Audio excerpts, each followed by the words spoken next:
بسم اللہ الرحمن الرحیم۔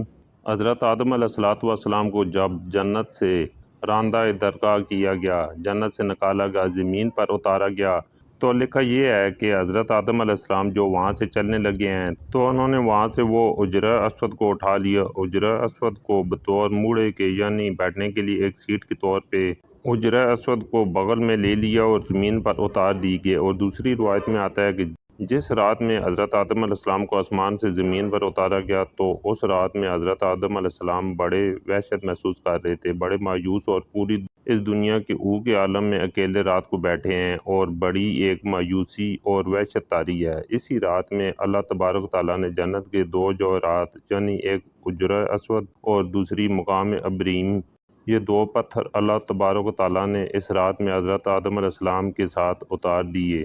جب صبح کی روشنی پھیلی ہے تو آدم علیہ السلام نے اپنے پاس یہ دونوں پتھر پڑے دیکھے، پہچان گئے کہ یہ تو جنت کے میرے ساتھی ہیں، کہ جنت کے جوہرات میں سے آپ نے دونوں کو لے کے سینے سے لگا کے ان کو بغل گیر ہو گئے۔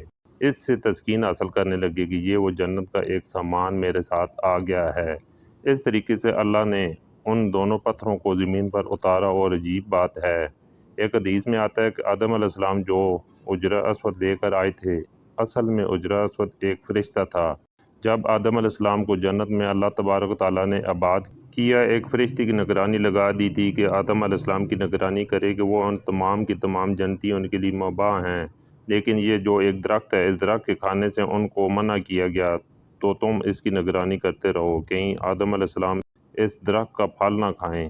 چنانچہ ایک فرشتہ جو ہے وہ آدم علیہ السلام کی نگرانی کرتا رہا، تو آدم علیہ السلام بھی محتاط رہے اور جنت کے اندر وقت گزرتا رہا۔ جب اللہ تبارک تعالیٰ کو تکوینی طور پر منظور تھا کہ آدم علیہ السلام پھل کھائیں اور پھر آگے سارا پڑوسی جو ہوا، تو یہ تکوینی نظام ہے، اللہ کے ہاں یہ ہوتا ہے، یہ مقدر تھا۔ تو اللہ تبارک تعالیٰ نے آدم علیہ السلام سے اس فرشتے کو اوجل کر دیا، یعنی آدم علیہ السلام کو فرشتہ دائیں بائیں کہیں نظر نہ آیا۔ تو جب یہ آدم علیہ السلام کو پھل کھانے کا موقع آیا تو انہوں نے آگے بڑھ کے اس پھل کو کھا لیے۔ جیسے ہی پھل کھایا تو اللہ تبارک تعالیٰ کے ہاں ظاہر ہے کہ ایک خاص قسم کا غضب ہوا کہ یہ تمہیں منع کیا گیا تو کیوں کھایا۔ اسی ہیبت اور دبدبے کے عالم میں اللہ تبارک تعالیٰ نے اس فرشتے کی طرف دیکھا۔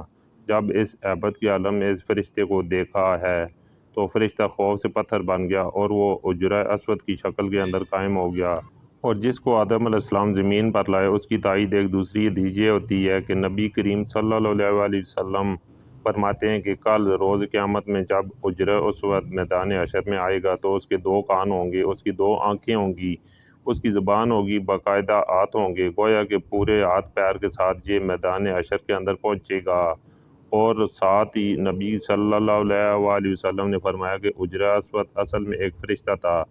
وہاں اللہ تبارک و تعالیٰ دوبارہ اس کو انہی اعضاء کے ساتھ ظاہر کریں گے اور وہاں پہنچ کر پھر دنیا کے اندر ان کو بوسہ کرنے والے جو لوگ ہیں ان کے حق میں گوئیاں دیں گے۔ تو معلوم ہوا کہ یہ حجرہ اسود ایک فرشتہ ہے کہ دنیا کے اندر جو لوگ ہیں اس کو بوسہ دیتے ہیں اور وہ تختی پر نوٹ ہو جاتا ہے کہ اس آدمی نے مجھے بوسہ دیا، اس کے گناہ معاف کر دی گئے ہیں۔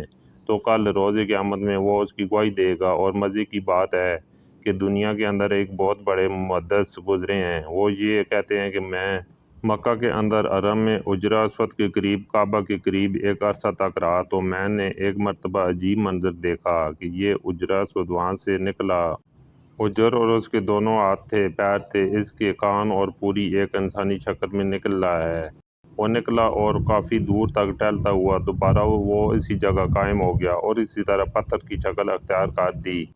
اس روایت سے تائید ہو گئی کہ جو اس بہت بڑے محدث نے یہ نظارہ دیکھا ہے تو معلوم ہوا ہے، حدیث میں آتا ہے کہ جب حجرہ اسود کو کوئی حج یا عمرہ کرنے والا بوسہ دیتا ہے تو حقیقت میں وہ اللہ سے مصافحہ کرتا ہے، اللہ سے سلام کرتا ہے، تو سلام کرنے کے نتیجے میں اللہ تبارک و تعالیٰ اس کے سارے گناہوں کو معاف کر دیتے ہیں، جیسے وہ خود ایمان والے جب آپس میں ایک دوسرے سے مصافحہ کرتے ہیں۔ حدیث میں آتا ہے کہ ان دونوں کے الگ ہونے سے پہلے، ان کے مصافحے الگ ہونے سے پہلے اللہ گناہ معاف کر دیتے ہیں۔ تو حجرہ اسود کو مصافحہ گویا کہ اللہ سے مصافحہ ہے، تو اللہ سے مصافحہ اور گناہ معاف نہ ہوں یہ کیسے ہو سکتا ہے؟ اس سے اللہ تبارک و تعالیٰ گناہوں کو معاف کر دیتے ہیں۔ تو یہ حجر اسود یہ وہ فرشتہ ہے کہ جو ہر بوسہ دینے والے کی تفصیلات کو نوٹ کر لیتا ہے۔ تو اللہ سے دعا ہے کہ اللہ تبارک و تعالی ہمیں حجر اسود کا سلام اور اس کا بوسہ لینے کی سعادت نصیب فرمائے، آمین۔ لیکن اس میں شریعت کا مسئلہ لکھا ہے کہ اس کے لیے آپ کسی دوسرے کو تکلیف دے کر اس کا بوسہ نہ لیں۔ تکلیف دے کر بوسہ لیں گے تو ظاہر ہے بوسہ لینا ایک مستحب عمل ہے، لیکن تکلیف دینا حرام ہے۔ حرام کام کر کے ایک مستحب حاصل کریں گے، اللہ تبارک و تعالیٰ کے آگے اس کی کوئی قیمت نہیں۔ اگر نہیں موقع تو دور سے سلام کر لیں، سلام کر کے چوم لیں تو آپ کو وہی اجر ملے گا جو کہ بوسہ دینے کے موقع پر ملتا ہے۔ اللہ سے دعا ہے کہ اللہ تبارک و تعالیٰ اس پر عمل کرنے کی توفیق عطا فرمائے، آمین۔